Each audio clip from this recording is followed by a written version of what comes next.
Ցավազրկողները օգտագործելով մեծ խնդիրներ են առաջանում կրոնիկ հիվանդությունների դեպքում և որոշակի հիվանդություններ կարող են նույնիսկ վերածվել անբուժելի հիվանդությունների և ցավազրկողը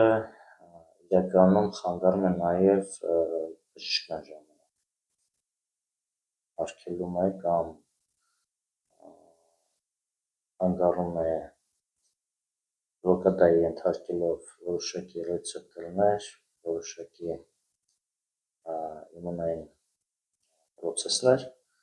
որի հետևանքով օրգանիզմը դադարում է կամ հիվանդությունը տեսնել, կամ ավելի բարդանում այդ հիվանդությունը։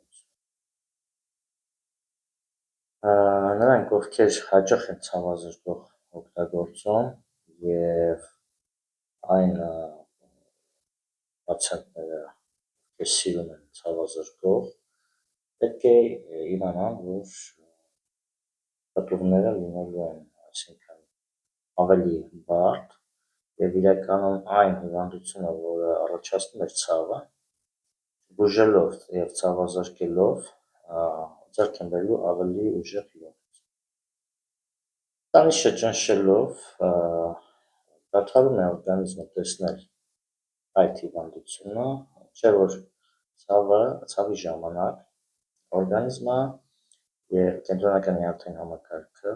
գլխուղեղը տեսնում է այդ հիվանդությունը և միացնում է մեխանիզմներ, որոնք կօգնեն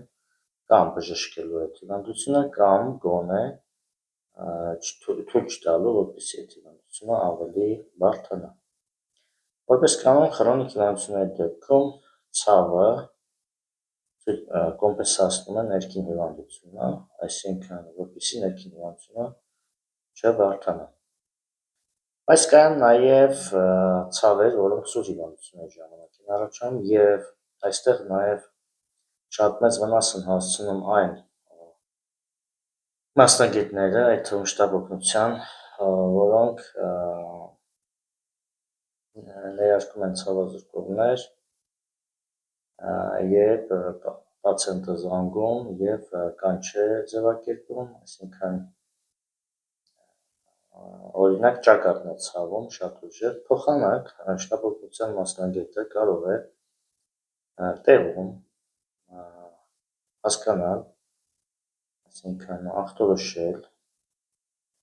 ճակատը ինչի է ցավում, երիկամներում ինֆեկցիա է անցել, թե եթե տղամարդ է, թե եթե կին է, երիկամներն է կամ ձվարաններում է ինֆեկցիա անցել, եթե գլուխն է ցավում աջ կողմից և ճնշումն է բարձրացել, ստուգել լյարդի հետ կապված խնդիր կա թե չէ և համապատասխան պրեպարատ այդ պահին տալ, որպեսզի այդ ցավը անցնի, այսինքն բժշկվի պացիենտը և դրանով ցավը ինքը իրենով անցնի, փոխարենը ներարկում են այնպիսի պրեպարատներ, որոնք ճնշում են ախտանիշը, այսինքն հիմնականում կամ դադարեցնում են այն նյութերը արտադրելը օրգանիզմում, որոնք ազդում են ռեցեպտորների վրա կենտրոնական նյարդային համակարգի, կամ անջատում են ռեցեպտորների աշխատանքը և դրանով ռեֆլեկտոր կապը խզվում է և կենտրոնական նյարդային համակարգ և օրգանիզմ կապն է խզվում, որի պատճառով եկավ ներարկեցին, ճակատի ցավը անցավ, բայց երիկամները վերածվեցին քրոնիկ, այսինքն երիկամներում սուր ինֆեկցիան վերածվեց քրոնիկ և հետագայում այդ մարդը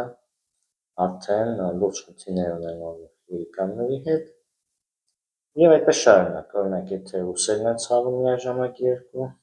նույնպես կարող է երիկամներից լինել, գլխացավերի դեպքում երբեք չի կարելի պարացետամոլ, ասպիրին կամ այլ իբուպրոֆեն և այլ այդպիսի ասկոֆեն շատ վտանգավոր այդպիսի պրեպարատներ օգտագործել, քանի որ դրանք հիվանդությունը վերածելու են քրոնիկի ու դրան գումարած դրանցից շատերը կողմնակի ազդեցություն ունեն, որը նորից գլխացավով է արտահայտվում հաջորդ օրը, օրինակ ասկոֆենը, նշվում է, որ հաջորդ օրը կողմնակի ազդեցությունից մեկը, որ ավելի ուժեղ գլխացավ պետք է առաջանա։ Այդ օրը ոնց որ հետևասեցի։ Եվ այսպիսի պրեպարատներով մարդուն կարելի է կամ պացիենտներին են հասցնում շատ լուրջ հիվանդությունների դրամը, կամ հասցնում են մասնագետները, որոնց դիմում է ցավի համար, եւ մասնագետը ոչ թե պետք է ցավազրկող ներարկի, այլ պետք է պատճառը գտնի, պատճառը հեռացնի։ Եվ այդ դրանով ցավը ինքնիրենով անցնում։ Խրոնիկ հիվանդությունները բուժելու դեպքում էլ ոչ մի բժիշկ, ով իսկապես հակված է բժշկել, այսինքն հիվանդին ազատել ցավից, երբեք ցավազրկող չի նշանակի, ոչ էլ կտա։ Եվ նաև կարգելի ցավազրկող օգտագործել, եթե բժիշկը հակված է բուժելու պացիենտին։ Այլապես բուժումը չի կատարվի, եթե ցավազրկողը խմեց, եւ պացիենտը ամբողջ կյանքը փակ շղթայի մեջ պտտվելու է իր հիվանդությամբ։ Ցավազրկողներից չկան ոչ մի անվնաս ցավազրկող գոյություն չունի ժամանակակից բուժության մեջ, եւ գոնե քիչ վնասակար ցավազրկողը գոյություն չունի, դրանք բոլորն էլ շատ վնասակար են եւ շատ լուրջ հետևանքներ են թողում հետագայում։ Նույնիսկ ցավազրկողներ կարող են հասցնել նույն սրտի անբավարարության, նույն լյարդի ցիրոզի, նույն արյան զեղման, այսինքն ինսուլտների շատերը օրինակ եթե գլխացավը լինում, շատ են լինում, նույնիսկ երիտասարդների շրջանում գլխացավը ցավազրկող է խմում, որպեսզի գլխացավ անցնի, ինսուլտ է խմում։ Այս ամենի ստատիստիկա կա շատ, այս ամենը ինֆորմացիա կա այս ամենի վերաբերյալ, եւ իհարկե նրանք, ովքեր ցավազրկողները հաճախ են նշանակում կամ ներարկում, այս ամենի մասին կամ աչք են փակում կամ